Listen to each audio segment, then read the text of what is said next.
Welcome back, everyone. I think I'm running the right way as of last time. Today, we're gonna continue our conversation from last time. Well, it's yesterday. Last time we were talking about why I have a hard time telling people that I am part of the HTC program and that's what I'm spending my time doing. I think we covered a lot of good ground. I'm still feeling confident about the answers I got to. I feel like those are good answers and they reflect how I feel. But we didn't manage to go through everything because we ended it with a quick guess on an explanation on how to deal with one of the fears I might possibly be having that's stopping me from being proud of what I do. So, should I pick those up? Yeah.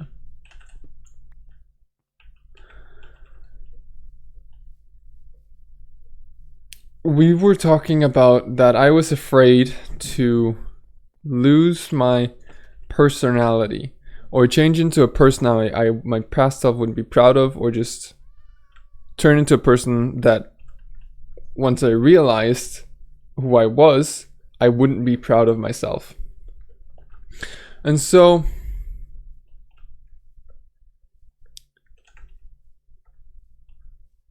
how to avoid or deal with that is essentially what this is about. I think we found some good answers to all the other fears. It's just this one that's left, and we'll see where this takes us. I think there are a couple of different directions that this discussion can take us in. We came up with the solution of doing things with purpose, being present, thinking over decisions before you make them, to avoid turning into a person you don't like. And we talked about the biggest difference being the way I wear clothes and think about clothes, from who I used to be to who I am now. Well, I came up with another thing. I used to very much be an atheist, in the typical atheist sense, where anything religious was like the plague. I treated it like the plague. And so I was very rejecting of religion and Christianity and everything. And that's changed a lot. I'm now not religious in any way, but I believe there are things to be learnt from the stories. And I believe religion has its purpose, or at least has had, and we should learn what that is instead of just throwing it aside.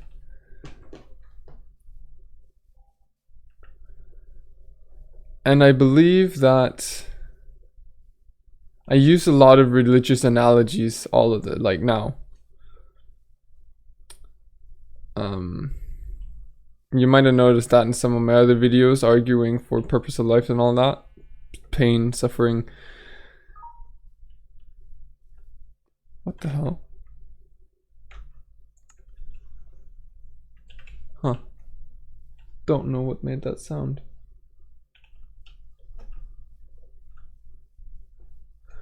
Anyway,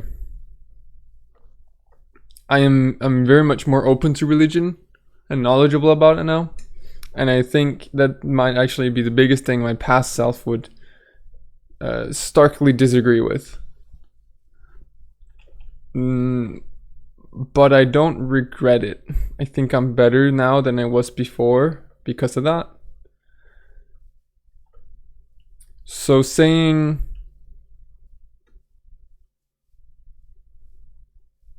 being afraid to become someone your past self doesn't like, saying I'm afraid to become someone that I right now wouldn't like is kind of dumb,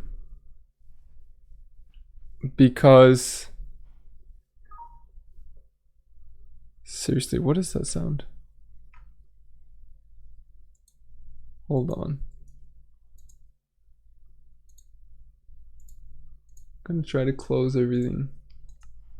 Is that in the game? I'm so confused. It is dumb because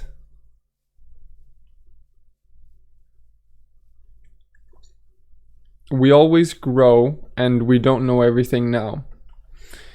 And my dislike of a certain type of person may be rooted in unfairness, maybe an unfair assessment of that type of person. It may be overly judgmental or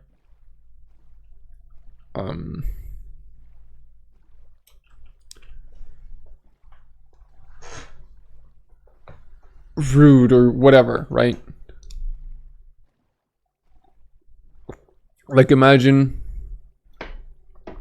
a super racist. Imagine a very, very racist person who thinks anyone who mingles with non-whites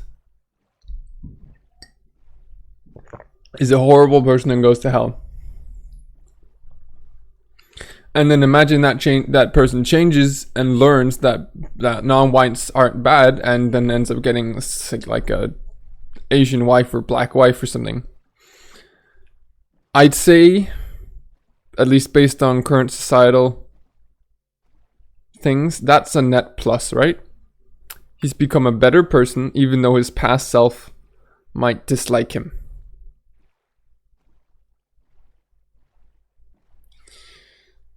So, being worried that your past self isn't gonna like you, I think that's dumb. Because our past selves and current selves don't know everything. So the fact that we're afraid of disappointing them it's an odd fear. Oh boy. Oh boy. It's a weird fear to have.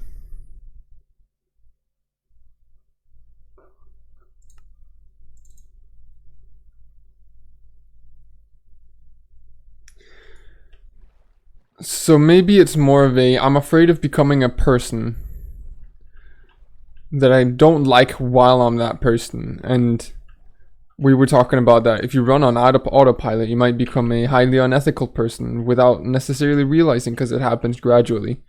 And then you start noticing the things that you're doing or the hurt that you're doing to people.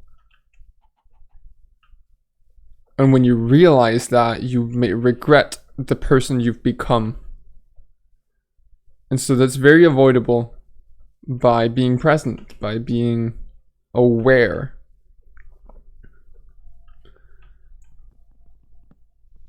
At the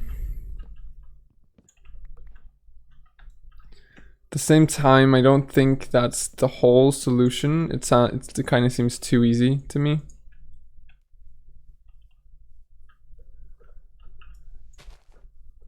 There's some,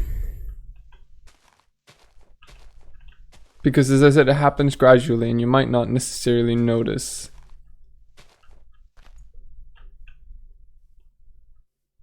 I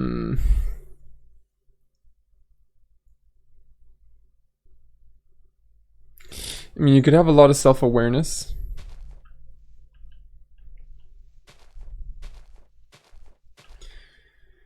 Which would help with it. You could seriously drop a sapling. Oh, there it is. No, I don't know. It's tough.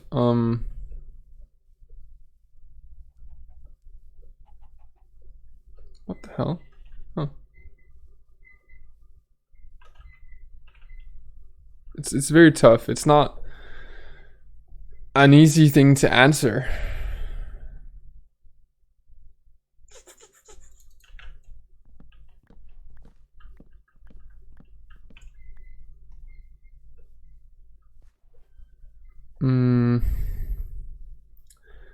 I'd say I'm a very stoic person. And so even if I did end up doing some things I regret, I think I'd be able to handle it fairly easily and get over it.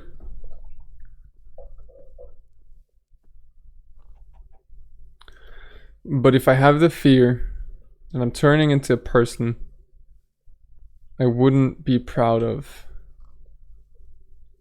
how would I avoid that?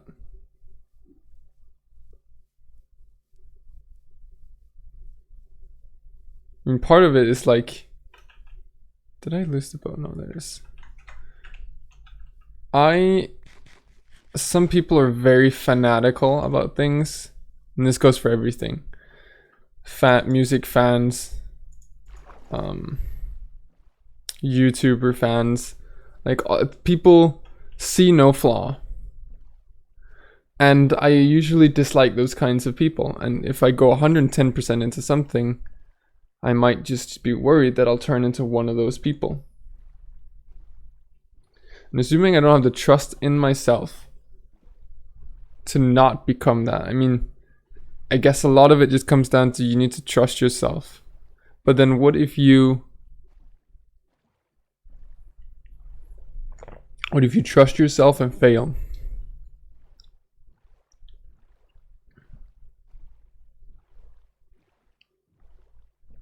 I mean, that's definition, like that's like the definition. Not trusting yourself is when you ask yourself, what if I fail? Right?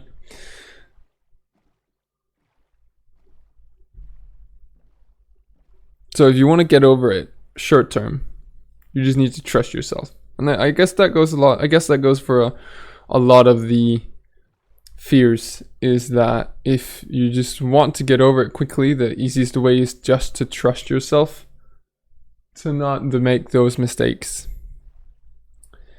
But I think it's hard to trust yourself, so I want to come up with a better answer, one that doesn't involve such a complicated thing as just trust yourself.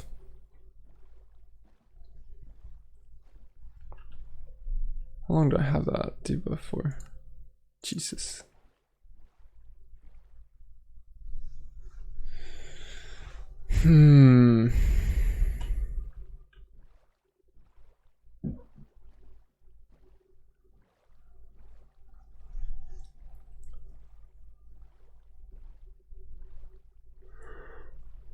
What if we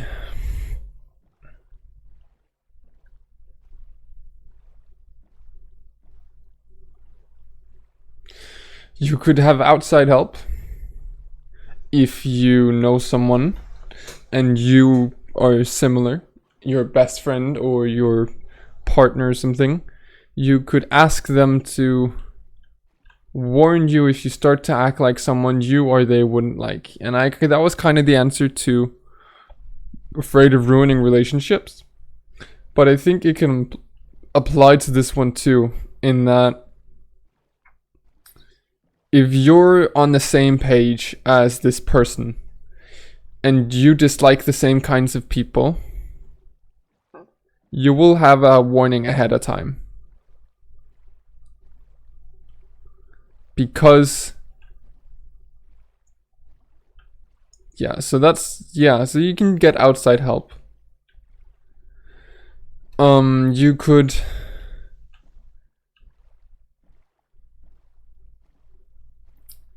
continuously define and evolve the borders of the type of person you want to be.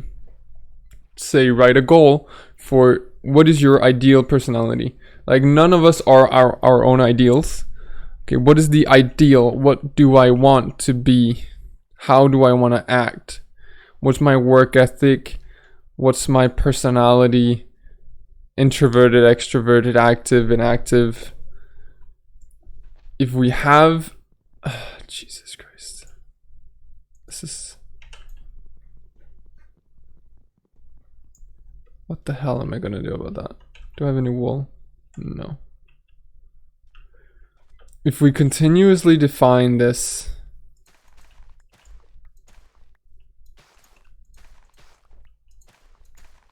then at the very least, we have something to compare ourselves against. And while our goals change, if we just continue to change with our goals, we'll realize if something goes wrong. And now, excuse me. Let's get over. I managed to get rid of the mining fatigue while this was going on, so.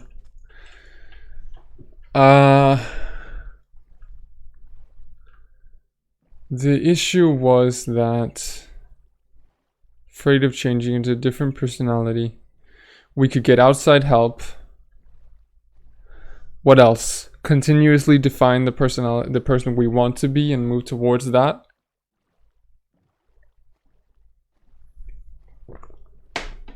I don't think that can go wrong. Unless we at some point, in some way, do a whole 180. But if we do that, I mean, that should be pretty avoidable if we just think things through.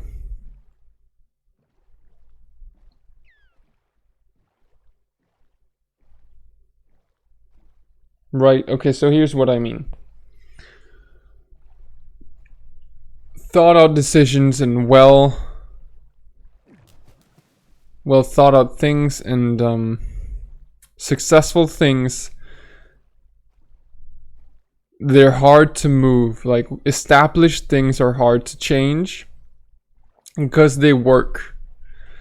And so 180ing them, like completely flipping them on their head, is very rarely useful, because then you lose all of their advantages. While they still maybe have some bad things about them, you just get rid of all the good things as well, without necessarily fully understanding what all the good things are and how to replace them.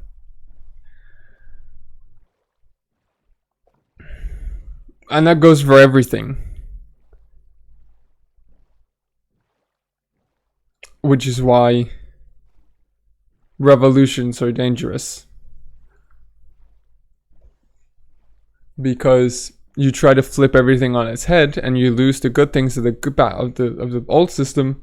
You get rid of the bad things, sure, but then it just comes with a host of new bad things without having been tested rigorously through many years, right? So thinking things through should have stopped you from doing a 180. And what I mean by 180 is that, say you were, I'm coming with very extreme examples here, right? But say you're a Nazi supporter. Let's go with something more mild. Say you're a very religious person, and you suddenly, like, a very bad thing happens to you, and you lose all faith in God, and now all you want to do is you don't believe in God anymore. You completely 180 it and turn absolutely atheist.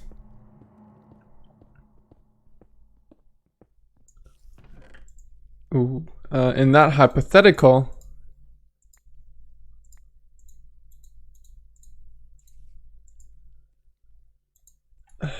fucking hell, I don't have enough room for all of this.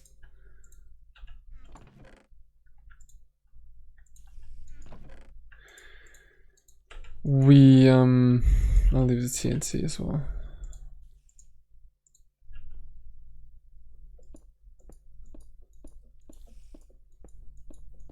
In that hypothetical, we do a complete 180. We go from absolutely religious to anti-religion in every single way. And that, I think that's a fairly realistic scenario. I think that happens to some people. Now, what does that happen? And I think it's because, I think it's possible that it happens because those people they never really thought critically thought about their religion and their beliefs until the bad thing happened. They never, and even then after it, they probably didn't even think that much either. Their decisions are automatic. Their opinions are essentially come kind of out of nowhere. They're religious because their family was, and they went to school or they went to church as kids, and so they're religious, and that's all there's to that. And as adults, they just continued that, and they just continued to go to church, and they were taught to be religious, so that's how they acted. And then the bad thing happens, and they lose all faith, and they just, because people have been telling them their whole lives, God isn't real, and they're like, yeah, he is. And then this one big event happens that shakes their faith, and suddenly they just can't hold on anymore.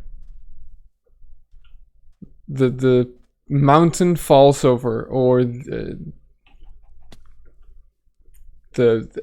entire thing flips on its head, right?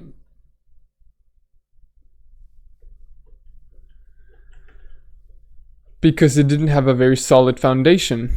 It was based in beliefs. It was based in upbringing rather than in critical thinking. They hadn't thought about it. They hadn't considered, okay, well, why do so many people not believe in God? Why do they not need God when I seem to use him all the time? Why? What is God? Is there any proof of God? What does the Bible really say? What if there isn't a God? Etc., etc. They never thought things through, so they didn't have a foundation that really truly could withstand a traumatic event like that.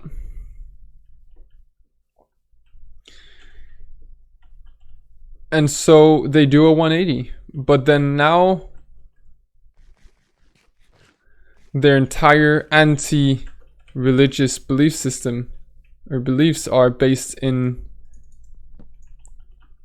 bad things happened to me, ergo I spent all my life believing in something I do not believe in, and I feel like I've wasted all that time, ergo religion is bad.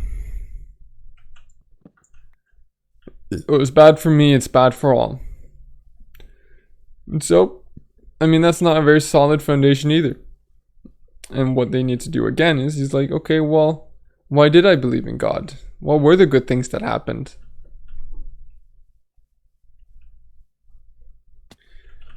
Why do so many people still hold on? Why do so many people, what made me change my mind?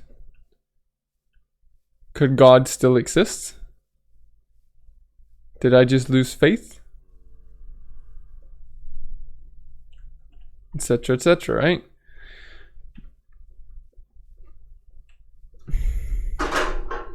God damn it, cat. So if you have a solid foundation in your beliefs and your personality, okay, so now we're kind of talking about beliefs. This is all an analogy for your personality and who you are. If you have a solid foundation based in thinking and considering and viewing opposite viewpoints and critical thinking and being open-minded, then that belief or personality or goal isn't gonna change drastically. But you don't know everything, so it's going to change.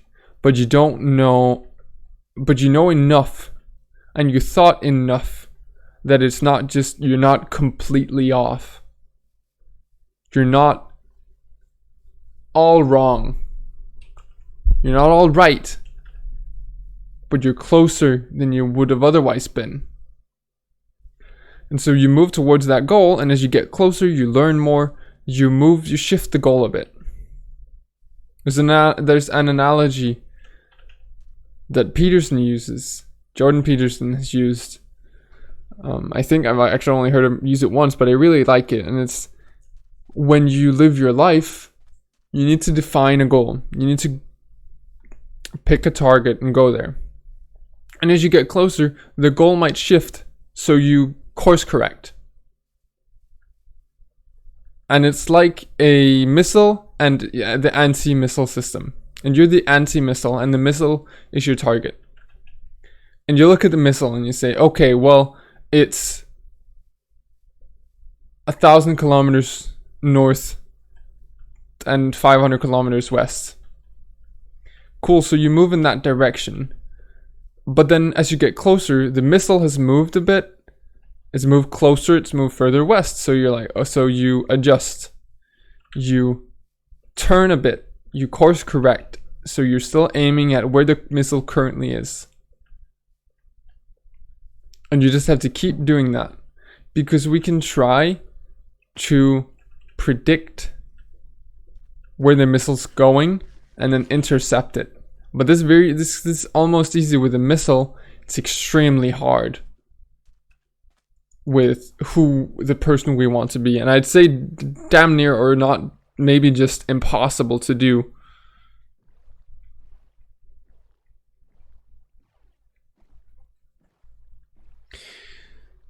So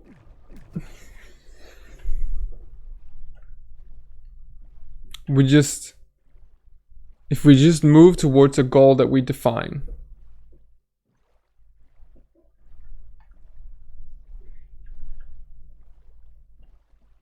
and we just keep defining and redefining that goal, we should avoid a situation where we don't like the person that we've become.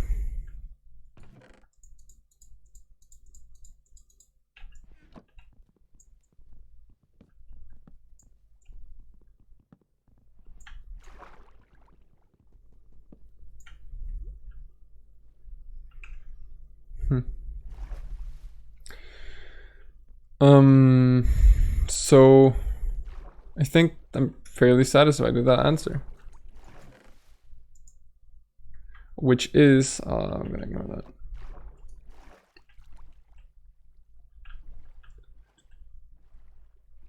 that. Get help from the outside. Define who you want to become. And always have that goal be shifting. Well, you don't have to have it shifting, but move it, like continuously redefine it and reconsider it. So that if it does shift, you know it when it happens.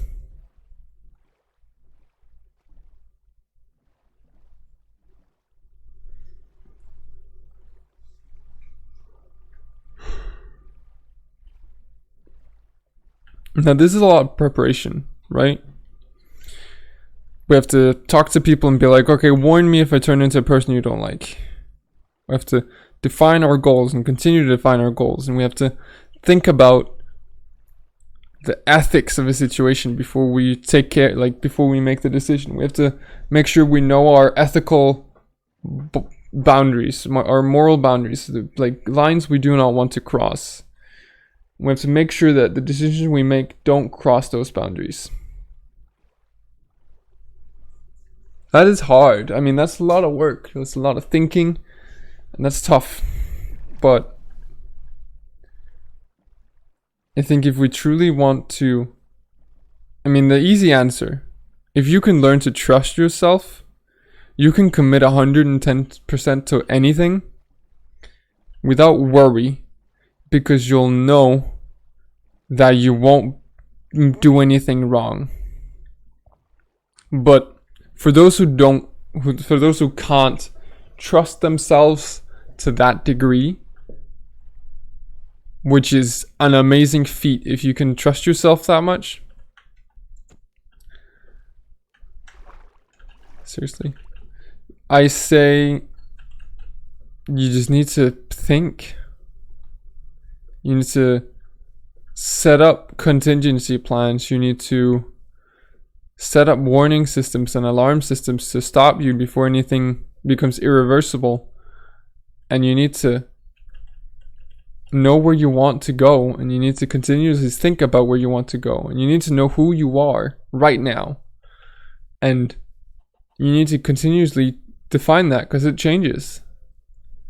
And dear God, that's a lot of work, because very, very few people in this world really know where they're going or where they want to go and who they are. Because defining who you are is an incredibly hard thing to do.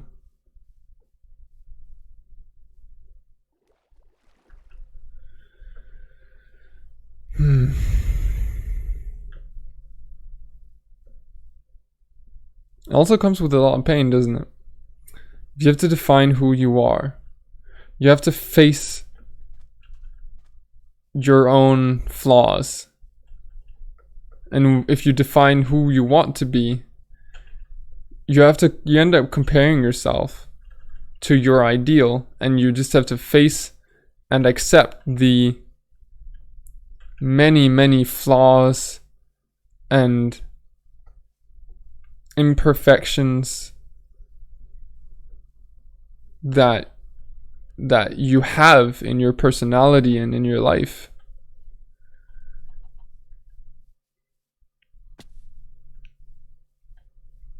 But I think people say that the first step to changing something is acknowledging the problem. First step to solving a problem is to acknowledge that it's there, accept that it's there, and then work on it, right? So while it may be hard to accept and face those flaws, it's the first step in getting rid of them.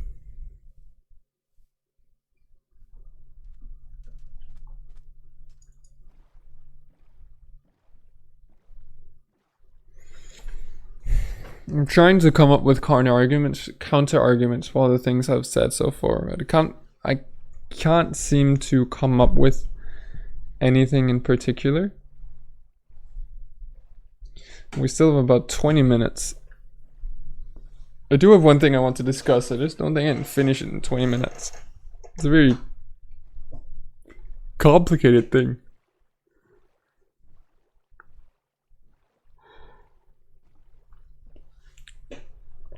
What the hell? I guess I can start considering it.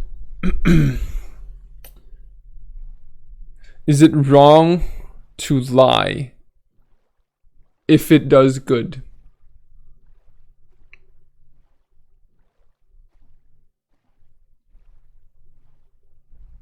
Is it bad? I think we can agree for the most part that it's bad to lie, right? It removes the meaning of words. It's deceptive. Has a whole host of problems.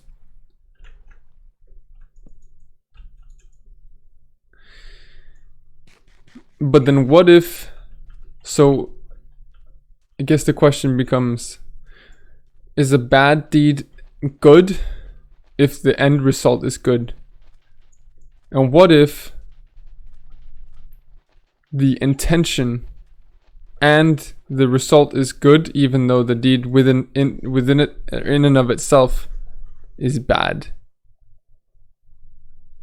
If you'd ask Thanos, I think he'd say yeah. At least the Infinity War Thanos, because he wants to kill half the life in the universe, and he knows, yes, it's a bad thing to do. I think he knows that. But he has a good intention, which is to save the rest.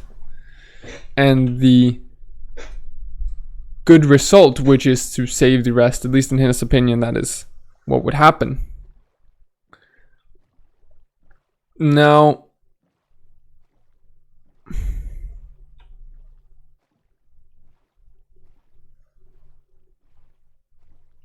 Thanos is an idiot, because there are a lot of other solutions that he could have gone with. He's kind of crazy. But from his point of view, it makes sense. He sees it as the only solution, even though he's wrong.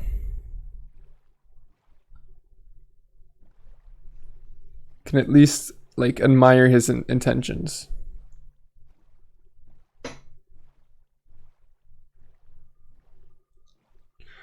So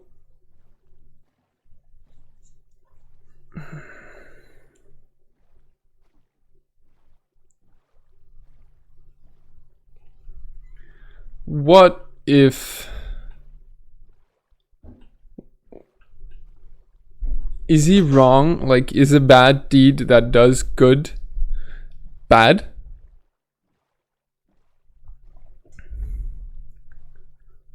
If you kill a person to save another, is that a bad thing to do? What if the alternative is that an innocent dies? If you kill a murderer to save an innocent, is that a bad thing to do? And so I think the answer we'd say is no. That's a good deed you did because you did a bad thing with a good intention. And a better result than the alternative.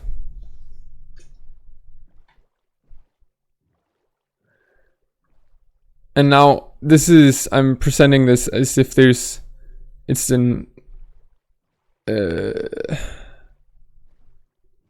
a binary situation. Either the murderer dies or the innocent dies. And so we need to essentially use game theory. To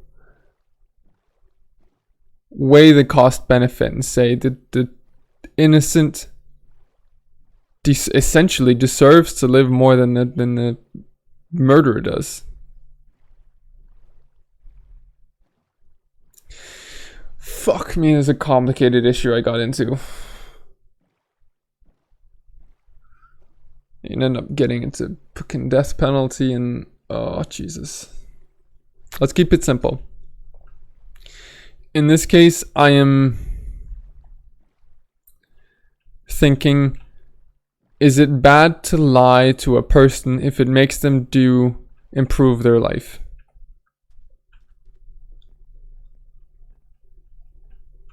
Like, say you want to convince someone to work out. Trying to come up with, oh my god, that's a lot of emeralds. Say you want to convince someone to work out. And you've tried to do that for a very long time. And they're just on the brink of finally deciding to be a healthy person. This is gonna piss off a lot of people, this hypothetical, but let's roll with it. Let's say this person is super unhealthy. Their eating and activity habits have been destroying their life. And they are on the brink of changing and becoming a better person by changing their habits. Like, they are so close. And say they're not fat yet. Like, they're not strictly unhealthy yet. But if they continue like this, they will become it. And for some reason, they are so close to becoming healthy, and they think they see themselves gaining weight. They think they see a belly. They start to see themselves as fat. They're almost anorexic, even though they're healthy right now, right? They have a healthy bit of fat. They're not, this is a fucking minefield. They ask you, am I fat? If you say no, which is the truth, because they are still healthy, although not active, but not unhealthy. If you say no, they continue down the spiral and end up becoming extremely unhealthy and extremely fat. And they will destroy large parts of their life because of it. Now let's pretend that you tell the truth, or you tell a lie. You say yes. You are fat. You are getting fat. I see it. And they, because of that, start to change their life. They start to become active again. They work out. They get healthy again. They don't gain weight anymore. And they don't destroy large parts of their life. It's a really bad hypothetical for this thing. Oh, Jesus. Was it wrong of you? Damn it. To lie to them? Since it improved, it led to a better result for everyone. And you did it with the specific intention of getting to a better result for everyone. Is that... There's the fucking noise again. What the hell? Is it then a bad thing to do?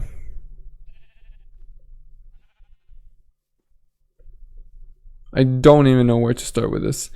Ignore the hypothetical, by the way. It's just for clarification purposes. I know it's a minefield of health and anorexia and holy shit. Just ignore it. It's purely for clarification purposes of what I mean when I say a bad deed for a good purpose. I'm sure everyone understands what I mean now at the very least. So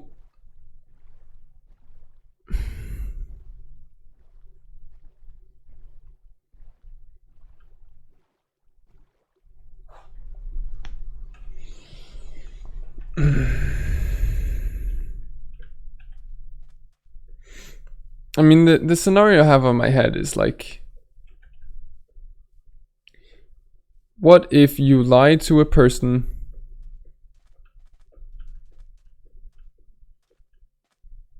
See, we're not asked to do this. This is dangerous. I should not know. As a closer, I am tasked to help people make the right decision.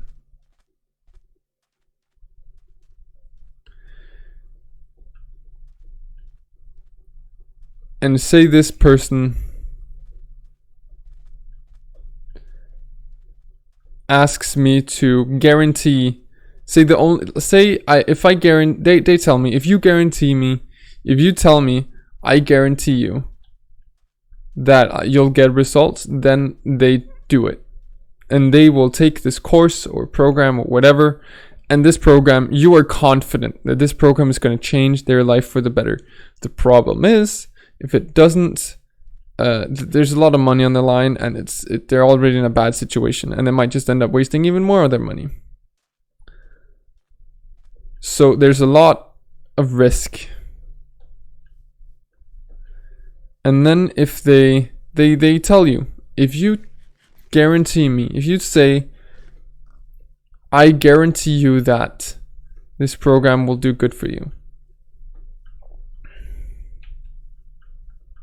they'll do it. And if you don't, they won't do it. Now you know, or at least you're confident, that this program will do good for them. So guaranteeing it to them isn't necessarily a lie, but it's not entirely truthful, because you also know that there are some people where the course doesn't change their life. There are some people that don't get the same results. and you don't know this person very well, you've only met them, talked to them for an hour or so. Now, I want a disclaimer here. HGC tells us to never, ever, ever guarantee anything. That is not what we do. We do not lie like that. So no, that is one of the things I like about the course, is that we are taught not to be dishonest like that. We do not use extremely dishonest means like that to get what we want, even though it leads to a better result. But in this hypothetical, you know they'll get better if they just do it. And the only thing left for you to do is to guarantee it to them.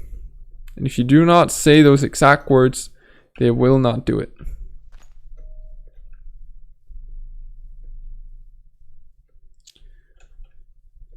And you truly believe that the program can help them. Should you lie to them?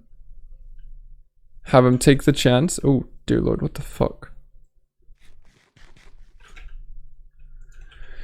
Take the chance and tell them, yes, this program is going to change your life for the better. I guarantee it.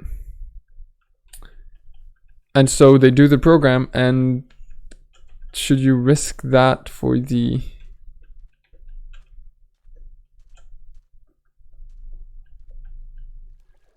explicit purpose of improving their situation?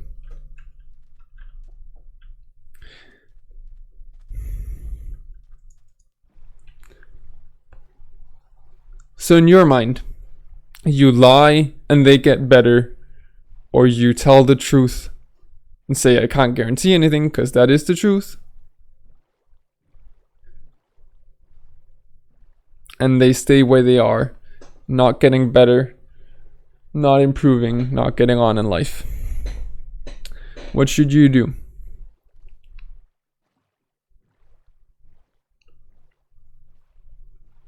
I think in that scenario, the right answer is to tell the truth. Because, at least in this scenario, if you lie to them, their entire conviction, all of their motivation is going to be based on a lie. And as such, that's a very, as we talked about that earlier, a shakable foundation, a very weak foundation.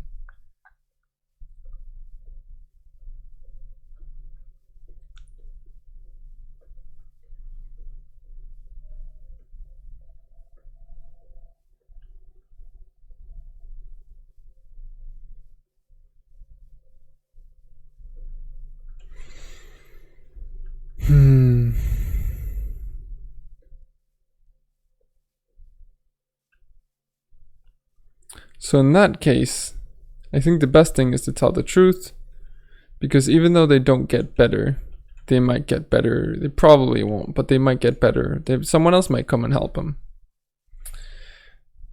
or they might overcome their things. But because I want to say, if they need you to guarantee something, they probably won't get very much out of the program.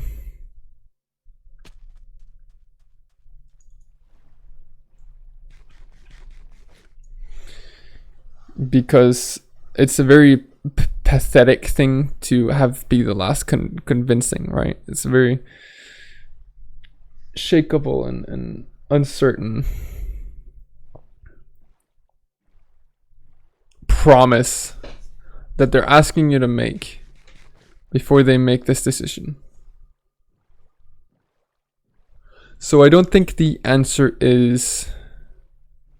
Yeah, I think in that case, you actually have to tell the truth. And then you still try to convince, you still try to close them because you still believe the program can do good for them.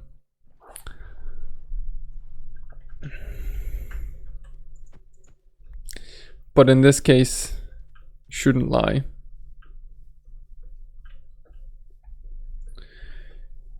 What if it's a white lie? Say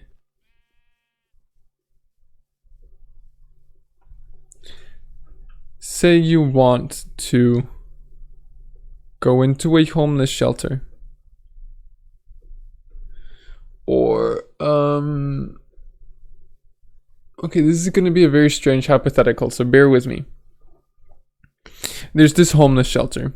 They literally only let homeless people in and staff. You cannot contact the staff otherwise. You have to walk in the building to talk with them.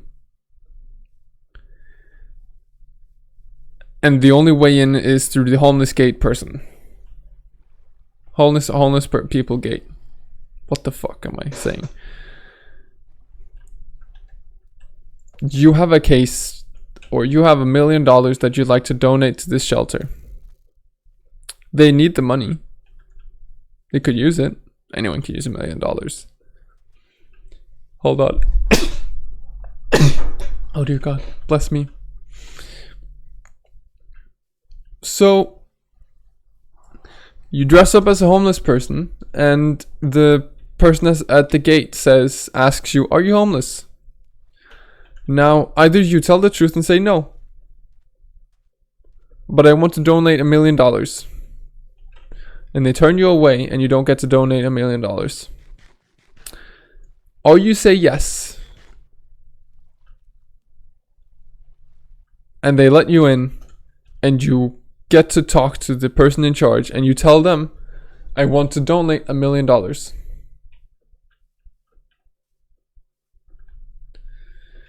And they say, okay, I'll take your $1 million. And all that money goes towards the homeless. I think we can all agree that it's a net positive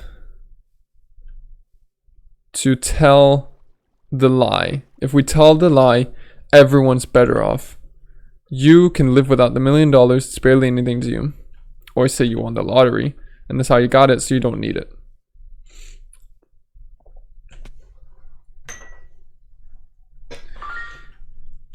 $1 million in donation is always good towards a homeless shelter, so the money goes towards the homeless, and that's good. But you have to do a bad deed with a good intention to get the good result. Then the opposite isn't necessarily bad. Say you tell the truth, you get turned away, you still get to keep the $1 million. The homeless shelter isn't worse off, but they aren't better.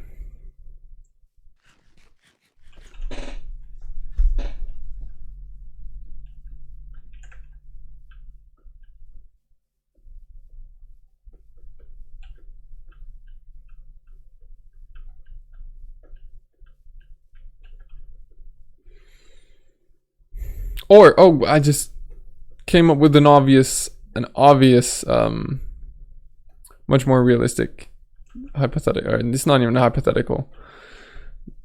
You're in Germany, or I guess it's Holland or Dutchland. Sorry, I mess up the country sometimes in English.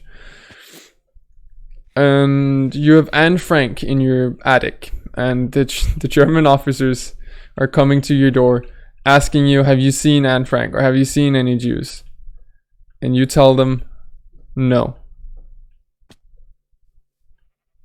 I don't think any single person on earth, okay, that's not true, there's probably some who would, 99.999999 etc. percentage of people would tell you that if you lie there, you did the right thing, because you lied to save an innocent life.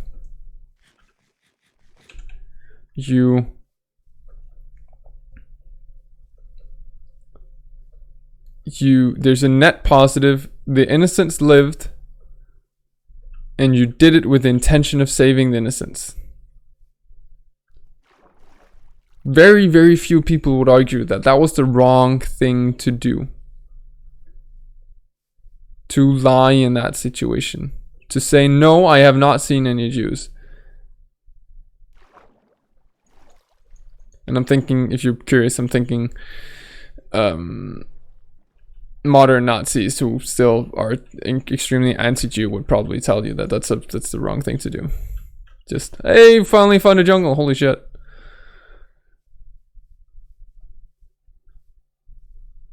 So here we are in a situation where lying leads to a better outcome.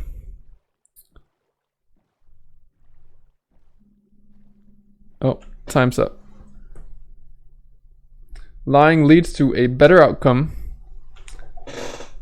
and when you tell the lie, you do it with the explicit purpose of reaching the better outcome. So you do a bad deed, which is lying, to reach with a good purpose and with a good intention. And so then the answer is, well, so then the question is was that right? I mean, for most people would probably fucking call me Nazi for even considering or even thinking about whether that was the wrong thing to do. But I think we need to consider things like these. So, sorry about the noise. Until next time, let's try to figure out if lying for a good purpose with a good intention, or a bad deed done for a good purpose with a good intention, is still bad.